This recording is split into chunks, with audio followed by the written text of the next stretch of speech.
Entre os transtornos psiquiátricos, aquele certamente mais associado ao suicídio é a depressão. Mas não apenas a depressão. Outros transtornos psiquiátricos também estão associados ao suicídio, como transtorno bipolar, esquizofrenia, alguns transtornos de personalidade, como transtorno borderline, e o uso de substâncias. Mas o interessante é o seguinte, todas essas doenças, elas se relacionam entre si. Por exemplo, o uso de substância em uma pessoa que tem transtorno bipolar potencializa o risco de suicídio. A mesma coisa com a esquizofrenia, por exemplo. Mas por que a depressão tem um destaque? Primeiro, porque é uma doença muito prevalente. 18% das pessoas ao longo da vida terão pelo menos um episódio depressivo. É uma doença que aumenta bastante o risco de suicídio? Sim, é uma doença que aumenta bastante o risco de suicídio. E ela também está presente nos outros transtornos. Por exemplo, no transtorno bipolar, quando é o momento de maior risco de suicídio? Quando a pessoa está apresentando sintomas depressivos. Mesmo na esquizofrenia, que é um transtorno psicótico, a pessoa tem delírios e alucinações. É na depressão, normalmente, ou pelo menos enquanto ela está apresentando sintomas depressivos, que o risco está aumentado. A mesma coisa vale no transtorno de personalidade ou no uso de substância. Então imagine uma pessoa que está usando um estimulante numa festa. Está lá eufórica, não é naquele momento que há o risco de suicídio, mas é nos momentos em que apresenta inevitavelmente alguns sintomas depressivos. Então, a detecção precoce dos transtornos e o tratamento é muito importante, e entre eles tem um total destaque a depressão, ou pelo menos os sintomas depressivos, independente do diagnóstico que a pessoa tenha.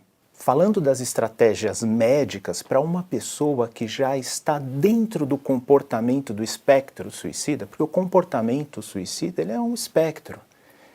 Começa com um pensamento vago, muitas vezes, de que a vida não vale a pena, de que talvez seria melhor estar morto. Muitas vezes a pessoa pensa, olha, eu não quero morrer, mas se eu dormisse e não acordasse mais, estaria tudo bem.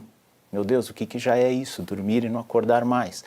Até que a pessoa começa a pensar que isso seria uma boa ideia, começa a pensar nos meios para isso, fazer o planejamento, ir atrás dos meios, e o que pode culminar num ato suicida ou numa tentativa de suicídio. Só que é um fenômeno complexo, multivariado. Muitas vezes isso acontece de maneira impulsivamente, essas etapas são muito abreviadas, então é um comportamento complexo. Não existe um suicídio ou uma tentativa de suicídio exatamente igual à outra.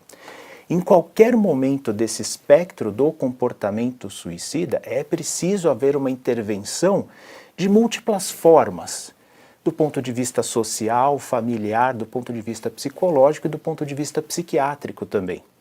Estritamente do ponto de vista psiquiátrico, a detecção precoce dos transtornos psiquiátricos, que é o principal fator de risco associado ao suicídio, deve acontecer a detecção precoce e a intervenção adequada. E aí, para cada caso, um caso.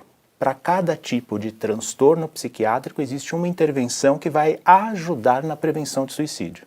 Quanto ao uso de remédios, não existe uma medicação que vai ter um efeito na prevenção de suicídio. O que existe é o tratamento adequado para cada caso. Então, um risco de suicídio atrelado à depressão, o que a gente precisa é usar o arsenal terapêutico pertinente para a depressão. E nesse caso, os antidepressivos eles são muito importantes. E precisa ser usado com um profissional com experiência, porque quando há o risco de suicídio, algumas medidas medicamentosas e orientações para a família precisam ser muito precisas. Se o risco de suicídio está associado ao diagnóstico do transtorno bipolar, o uso dos estabilizadores de humor são importantes, em especial o lítio. Se a gente está falando de um paciente que tem diagnóstico de esquizofrenia, existem algumas medicações para o tratamento da esquizofrenia que tem um particular efeito na prevenção de suicídio, como a clozapina, por exemplo. Então, não existe uma regra, não existe um remédio anti-suicídio. O que existe é o tratamento adequado para aquela situação que a pessoa está passando, para aquele diagnóstico que a pessoa tem. E dependendo do diagnóstico, existem algumas medicações, sim, mais associadas à prevenção de suicídio, ou diminuição do risco, pelo menos, né? Como o lítio no transtorno bipolar, na esquizofrenia temos a clozapina também. Mas é o tratamento adequado para a pessoa em particular.